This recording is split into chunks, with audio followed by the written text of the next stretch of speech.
Hi everyone and welcome to my channel. Today is the 12th lesson of A1 level of German language course, and today we are going to talk about a very important topic, which is German verbs. Verb in any language play a very important role in the description of any activity, whether we want to ask something, whether we want to describe an activity or any process. We always use verb to describe any activity or any action in the sentence. There are different types of verbs in German language. There are regular verbs, irregular verbs, separable verbs, reflexive verbs. We will talk about these in next lessons of German language course. Today the topic is about the regular verbs, and let's see that how does a regular verb or any general verb in German language looks like and how we can use these verbs. Apart from these, we will also see there are certain prepositions which are associated with different verbs. We will cover the topic of preposition in the next sessions, but today we are going to talk about some prepositions which are associated with the verbs that we are going to cover in today's session. And today we are going to cover um, first verb. I have listed all these: one, two, three, four, five. Wohnen. Wohnen means to live. Then we have kommen. Kommen means to come. Gehen. Gehen means to go. Arbeiten, to work. Machen, to do. So these are five verbs, and this form of verb is called infinitive form. So all the forms that I have listed here, these are the infinitive forms of verb. Now in German language, you will see that all the verbs have en at the end.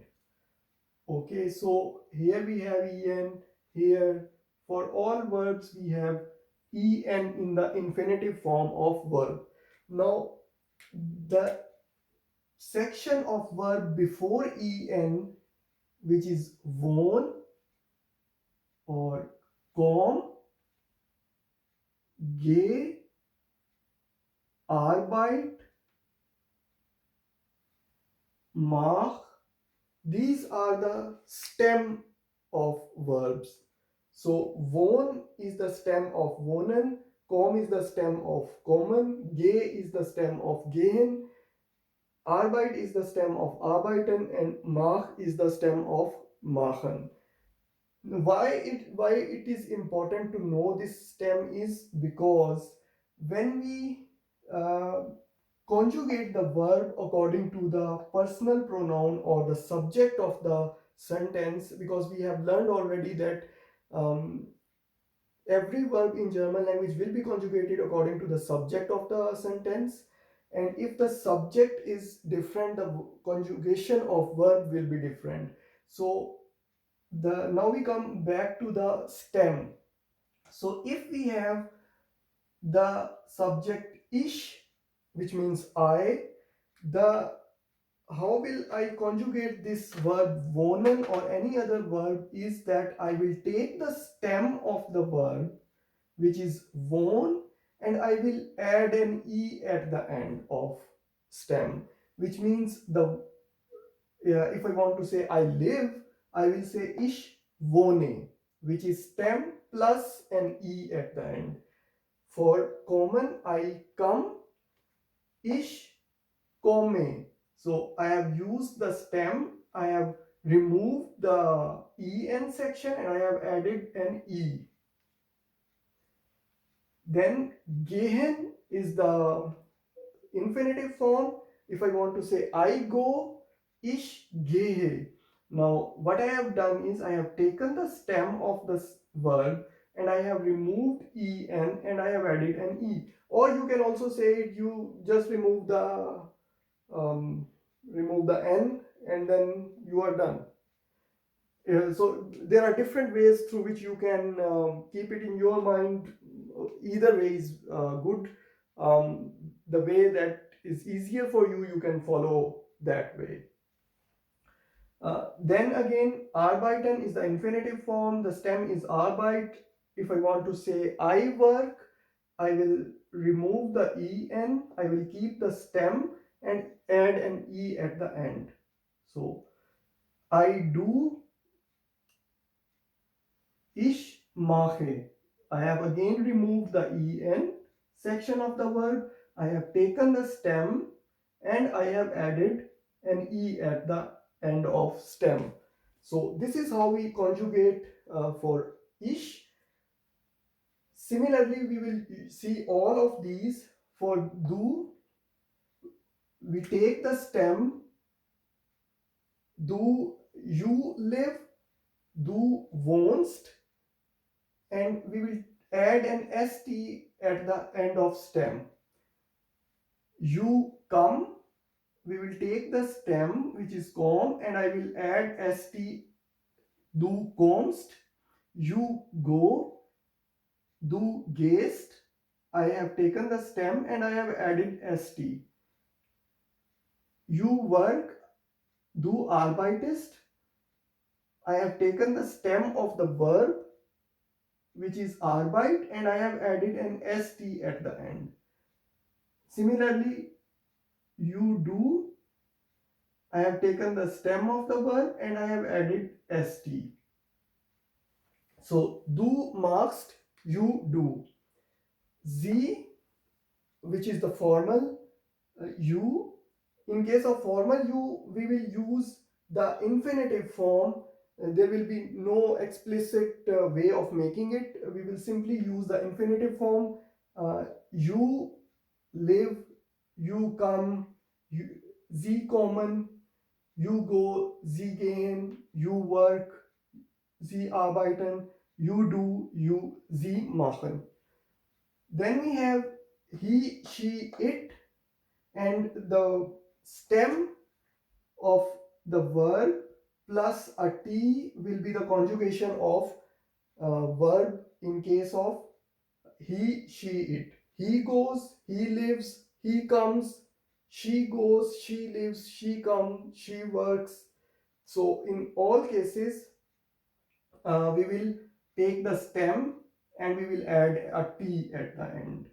However, here we see that the stem is arbeit, but we have added an et. The reason is that we have already a t at the end, and if we add another t, it doesn't produce a good sound. So to make it easy and good to pronounce, we have added an e in the before or in the center of both t's.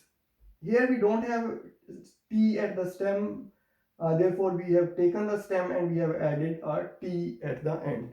So it's wohnt, kommt, geht, arbeitet, macht. Sie wohnt, sie kommt, sie geht, sie arbeitet, sie macht. Then we have wir, which means we, and in case of wir, we will again use the infinitive form of all the verbs, whether regular or irregular. Every time we are talking about we or wir in German language, we will use the infinitive form of the verb. Then we have ihr. So you people in an informal way, and the conjugation will be that we will take the stem and we will add a t in the same way we did it for as, he, she, it. So in this case you will see that won't will remain won't, kommt is kommt for both ear, LCS, gate is same as for ear or LCS. Then we have arbeitet is same for LCS and ear, and macht is same for he, she, it or ear or you people in a informal way. Then we have z, which is the formal you, and in case of this also we will use the same way where we have used the wir. So let me use different colors so that we differentiate between these. So we have formal you, and we have formal you singular, formal you plural, and this we. For all these three cases, we will use the infinitive form. Common, you people come, you people go, sie gehen, you people work, sie arbeiten, you people do anything, sie machen. And the last is they. In case of they, we will again use the infinitive form of the verb. So, wohnen will remain wohnen, kommen will remain kommen, they live, they come, they go, they work, or they do. So this is how we have to follow the rule. There is a infinitive form, and in infinitive form, if we remove the en section, we will be left with the stem of the verb, and we have to add certain um, alphabets at the end of stem depending on the subject of the sentence. And in case of ish, we will add e with the stem. In case of do, we will add st. In case of z, it will remain same. In case of he, she, it, we will add a t. In case of wir or we will use the stem, we will use the infinitive form. In case of ear, we will add a t at the end of a stem. And in case of you, plural formal addressing, we will use the infinitive form, and also for they, we will use the infinitive form of the verb. Now, these are the verbs which are very frequently used in A1 level of German language, because in A1 level we have to introduce ourselves also, and we have to tell where do we come from, where do I live, etc. It's a part of introduction. So, in order to make similar sentences, I have taken one example from each of the verb, and I have tried to use different subject so that we can practice somehow and get a feeling of how to conjugate verb when the different subjects are placed in front of the verb. So if I want to say I live in Germany, so I will start the sentence with the subject. Verb will always come at the second position in a normal sentence. With a normal, I mean there isn't any Nebensatz or any Hauptsatz. It's the only one simple sentence uh, that is describing one statement. So verb will come at the second, and in after that, I live in Germany. So in is a preposition that we are using here. So Deutschland means Germany. It can be surprising for some of us, or at least it was surprising for me when I was learning German language in 2006. I wasn't familiar that Germany is called Deutschland also, because I have never heard about it. And if you are learning German language for the first time, it might be surprising for you, but it's the name of Germany in German. Ich wohne in Deutschland. Then we have next sentence where I have used the common sentence, common verb, and I have used the er. Therefore, I am here, and he comes from France. Er. Then I will use this form, kommt aus Frankreich. Frankreich is France. So France has also a different name in German language. And aus is a preposition that is used for from. We will see what are different uses of aus, because it's very frequently used preposition. But if you want to say I come from XYZ, any city or any country, then you can use this aus preposition. So kommt aus Frankreich. Then we have gehen verb in the third sentence, and here you see that I have used sie geht nach Dubai. Now, what type of Z is this? If you can find out how you can identify that which Z is this one, this one, this one, or this one.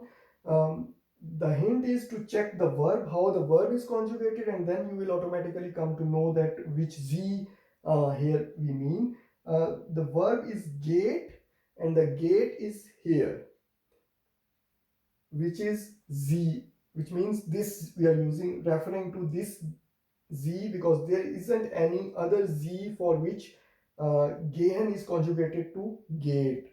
So Z, gate or ye, and this is the preposition which means to, where whenever we are saying that we are going to a city or any country, we use the preposition nach.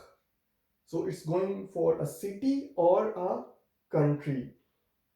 If we are going to a certain place, then we will see that how we can use a different preposition, because then nach will not be used. There are some exceptions although, but we will talk about this in detail in the lesson when we will talk about the prepositions.